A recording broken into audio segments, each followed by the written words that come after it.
Estamos de vuelta nuevamente y ahora nos toca conversar con la doctora Gladys Echaíz. Ella es candidata con el número 1 por el Partido Alianza por el Progreso por la ciudad, por la región, por la ciudad de Lima, por Lima Metropolitana.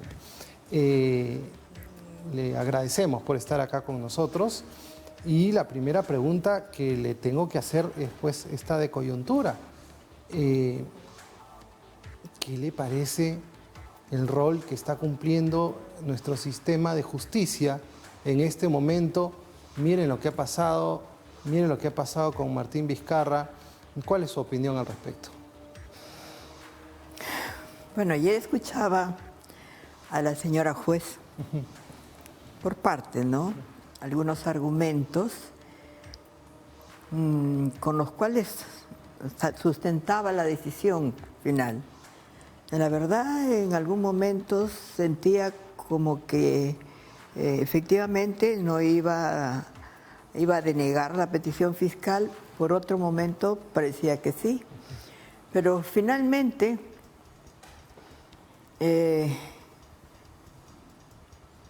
al analizar en conjunto su decisión, creo que no ha habido mucha coherencia lógica en su argumentación, especialmente cuando habla en el tema de la obstaculización, porque separa a la persona como que su actuación fuera una en un proceso y la otra en otro proceso, pero eso estaría relacionado a una actuación procesal interna.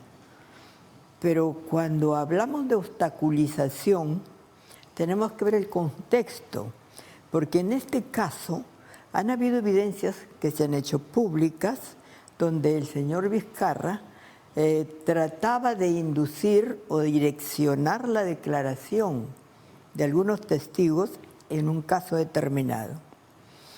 Según la señora juez, eso es en ese caso, pero que no necesariamente tendría que ser acá. Yo creo que el comportamiento de las personas, la conducta de las personas es una sola. Los valores son unos, no cambian porque vaya hacia la derecha o hacia la izquierda. La honestidad es un valor, es una actitud personal, que de proceso a proceso podrán cambiar, a ver, la forma de que me presento a declarar, de que me voy calculadamente para evitar esto o lo otro. Pero lo que es intrínseco al ser humano, eso no cambia. Me parece a mí que debió profundizar un poco más, por lo menos para que nosotros entendamos el contenido o los alcances de su decisión, porque el solo decir, esto fue allá y esto no vale acá. A mí por lo menos me pareció muy endeble ese argumento básico con el cual se determinaba sí o no. Correcto, es importante, con su experiencia en el sistema de justicia del Perú, poder recoger esta información. Ahora, el Ministerio Público ha sido su casa, ha sido donde usted se formó en materia legal, ¿no? Afuera de la universidad, obviamente. ¿Cómo ve el Ministerio Público, la Fiscalía de la Nación el día de hoy? Bueno, la Fiscalía de la Nación tiene comportamientos un poco ambivalentes, ¿no? En ratos es muy oportuna, muy dispuesta a investigar, a recibir el mensaje público de investigue, de haga, y se le nota que sale a dar una respuesta pública. Pero en otros casos mantiene un silencio prolongado y no se sabe si está actuando o no. Finalmente se determina por noticias periodísticas que no habría ninguna actuación fiscal. Eso genera una sensación de desconcierto en la población. Desconfianza, ¿no? O sea, lo que digo es, ojalá yo no caiga en manos de la Fiscalía, Claro. Ojalá que no me saque este programa un reportaje, porque ahí reacciona la Fiscalía. ¿Por qué? Y dependiendo de las simpatías, antipatías o no sé de qué. Ese desconfianza, desconcierto. ¿Cómo blindar eso? ¿Por qué a usted no le pasó y ahora sí pasa? Esa es la actitud, como le digo, un poco ambivalente y que nos pone a nosotros en una situación de decir, por favor, ¿no? Y que preocupa al pueblo y que incide en la imagen institucional. ¿Qué hizo usted? O sea, lo importante es la institución. Lógico. Cuando usted, me imagino, hablan mal de la institución, o que se ha sesgado, o que protege, o que hace persecución política, ahí es cuando usted siente y dice, es mi casa. Es mi casa y duele y quisiera poder hacer algo, pero es imposible interferir en actos internos de una institución, porque son autónomos, son independientes. Lo único que uno puede hacer es comentar, es expresar lo que siente, a ver si logra una reacción o una respuesta. ¿Qué tan autónomos son los fiscales en este momento? No podemos generalizar, no podemos generalizar. Hay gente muy buena, muy preparada, muy honesta y sobre todo consciente de su independencia y autonomía funcional. Pero hay otros que con sus actitudes ponen en tela de juicio esa independencia funcional. Porque juegan o actúan de tal manera que parece que fuera en coordinación o concordancia con los políticos. Se dio en el caso de este candidato Vizcarra, hoy candidato Vizcarra cuando era presidente de la República, donde incluso alguna vez viajó, dejó una actuación pública para venir a sostener a un par de fiscales, a un par de fiscales en momentos en que se había decidido una rotación fiscal. Sí. Entonces eso generó mucha suspicacia y dio a entender como que si hubiera una interferencia política, que nunca se desmintió. Correcto. Estas situaciones han hecho mucho daño a la institución, más aún cuando la actitud de estos fiscales siempre era desafiante de la autoridad institucional. Una pregunta. Usted va a ser congresista, usted ha estado del lado del Ministerio Público. ¿Cuál es el real control que debe tener el Parlamento hacia el fiscal de la Nación, hacia el presidente del Jurado Nacional de Elecciones, hacia los organismos autónomos? ¿Por qué le hago esta pregunta? Porque no les gusta ir pues al Congreso, ¿no? No, que soy autónomo, que a mí no me pueden llamar, que va contra mis competencias. ¿Se puede controlar? ¿Se puede, de qué manera pueden hacer control político sobre estos organismos? Miren,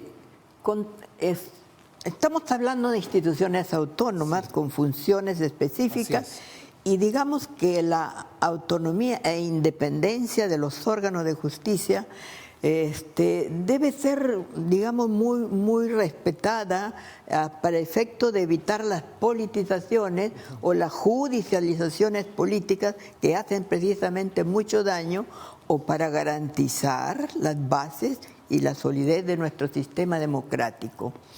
Pero cuando se presentan situaciones que ponen en entredicho o que de pronto hay algún cuestionamiento hacia la autoridad o hacia la actuación funcional de los miembros de la institución, pues el Parlamento, como representante del pueblo, puede pedir una explicación para hacer una indagación en tu condición de investigador, de fiscalizador. El Jurado Nacional de Elecciones nunca fue ante los llamados del Parlamento. ¿El jurado? El presidente del Jurado Nacional de Elecciones. Bueno, eso ya le queda al Congreso definir si esa actitud es correcta, no es correcta, si tiene incidencia en alguna norma que les permita a ellos actuar de otra manera. Tenemos también el caso del presidente del Poder Judicial, cuando era en tiempos atrás, que tampoco accedía No les gusta, no les gusta. ¿no? a las llamadas del Congreso. Pero desde mi punto de ¿A vista... usted le gustaba cuando la llamaba al Congreso? Incomodaba, Ya. pero yo iba por una sencilla razón. El Congreso es el representante del pueblo. El fiscal es el defensor de la sociedad en el proceso. Si el representante del pueblo dice que hay un problema, que este defensor del pueblo ante el Poder Judicial tiene que explicar, pues voy y lo explico y le digo, no es así, o le aclaro. Hay error, hay confusión, hay mala información, o le llevo la documentación que le permita aclarar. Y además, por otra razón, porque si el cuestionamiento está basado en mala información, el dar la información correcta ayudará a aclarar el tema y a que todo quede, digamos, en su lugar. Y salvamos la imagen de la institución y seguimos caminando para fortalecerla. Ya no solamente tendríamos nuestra voz, sino la voz de quien reclamó y se dio cuenta de que había error y sale a aclararlo. Eso fortalece a la institución y además al propio sistema democrático, porque también contribuirá a generar más confianza en el usuario del servicio, en la ciudadanía en general. Por Doctora, esas razones es que yo siempre acudía. Doctora, ¿cuál va a ser su principal plataforma de trabajo de ser elegida usted parlamentaria? ¿Va a ser la investigación, el control político, la reforma del sistema de justicia? ¿Qué está pensando? Bueno, todas estas son funciones del Congreso y usted sabe que eso depende del Pleno. ¿Dónde le designo de la mesa directiva? No lo sé. ¿A dónde la puedan ubicar aún en las comisiones? Podría estar en cualquiera de ellas porque experiencia en investigación se va a ir a fiscalización, tengo. de hecho. Experiencia en fiscalización tengo, Claro. pero también tengo algunos proyectos que precisamente inciden ¿Cuáles son? en la administración de justicia. Creo, por ejemplo, que el nivel competencial de muchos magistrados, como ayer hemos podido ver algunos, ¿no? No es el suficiente como para ocupar cargos de tan alta magnitud. Creo que hay que esforzarse mucho para lograr dar respuestas legítimas y válidas que la población las asuma como tales. Y cuando no ocurre eso, viene el tema de la desconfianza, de la especulación y de la crítica destructiva. Y ahí creo que hay que crear una escuela judicial que forme, capacite, perfeccione a los magistrados que aspiren a ser jueces o fiscales, en el curso de cuyo tiempo de formación seguramente van a advertirse los perfiles. Ese es el sueño, y les cuento, pues yo he trabajado en el Ministerio Público algunos mesecitos durante la gestión de Nelly Calderón. Yo le tengo también un cariño especial, pero ese es el sueño de todos los funcionarios, por lo menos que conocí y me hablaban de la gran escuela de formación. ¿Qué falta para eso? Decisión. Hay una escuela Mire, para jueces y fiscales. se habla de un tema presupuestal, ¿no? Sí. Pero la implementación del Código Procesal ha costado también.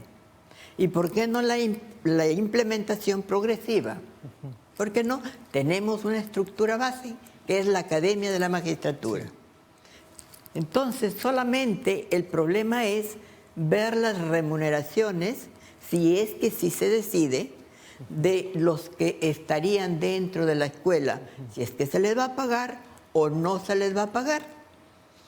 Porque sería ideal que, por ejemplo, después de 2 años o 2 años y medio de formación, salgan 6 meses a ejercer la función supervisada y se determine si efectivamente alcanzó el nivel para ocupar el cargo. Los maestros tienen que ser de primer nivel. A eso aspiramos todos y terminaría el problema del tráfico de las influencias, de que 5 personas conocen o no la función y que de pronto ni siquiera tienen el nivel como para poder evaluar a un Supremo. Quita el voto subjetivo en la elección de fiscal. Y ahí se decidiría y por lo menos se reduciría en, ya no sé, 80, no sé, 90% el tema de la corrupción. El tema de los comportamientos inadecuados, porque el perfil se iría formando y llegaríamos con el personal adecuado.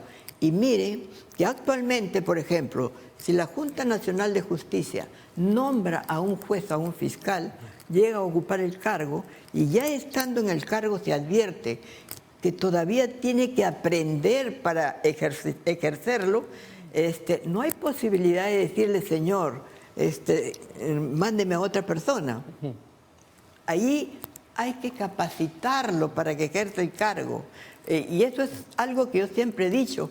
¿Cómo es que yo vengo a postular? ¿Cómo que yo vengo a ocupar un cargo si no estoy preparada para hacerlo? Así es. Muy importante, doctora, y espero que usted entre al Parlamento, de verdad lo espero, porque si no hay seguridad jurídica, si no hay justicia para todos, y hablamos de la justicia simple, no hablamos de los temas complejos, de la bajada, esas cosas, la justicia simple. Así es. En la cual yo sienta la confianza en mi sistema judicial, en mi sistema de reclamos, en los arbitrajes, que me imagino va a haber todo un tema integral, no vamos a tener la confianza para invertir, para desarrollar, y vamos simplemente, esto va a quedar para el que tiene plata, pues se soluciona. Así es. Las cosas y el que no La tiene idea es plata, hacer la reforma integral, que tenga que ver incluso con policía, que tiene que ver con sistema carcelario y con sistema de internamiento de los jóvenes.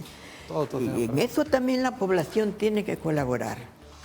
Lo que yo quiero ahora es que me colabore, porque se nos acabó el tiempo, hablándole a la población y pidiéndole el voto para la número 1 de APP para este 11 de abril. Bueno, yo sencillamente quiero pedirle a la población que se informe debidamente a la hora de elegir.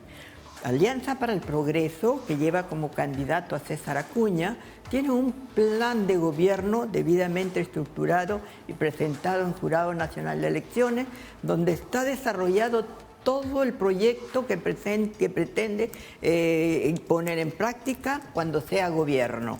Se sustenta en una base humanitaria y de respeto hacia los derechos humanos. Personalmente llevo un proyecto importante que está relacionado con la justicia. Esa justicia que tú tanto anhelas y que parte desde tu casa, de aquello de dar igualdad, de dar respuesta satisfactoria a quien demande de ella. Conoces mi experiencia, he trabajado más de 30 años en el Ministerio Público. Pienso dar toda esa experiencia para poder contribuir a solucionar los problemas que tenemos actualmente. Si tú deseas eso, si tú quieres justicia, si tú quieres igualdad, si tú quieres que tus derechos se hagan realidad, pues este 11 de abril marca la aldosá y escribe el número 1. Muchas gracias, doctora. Vámonos a un corte comercial y venimos con más aquí en Hackeando la Política, edición electoral.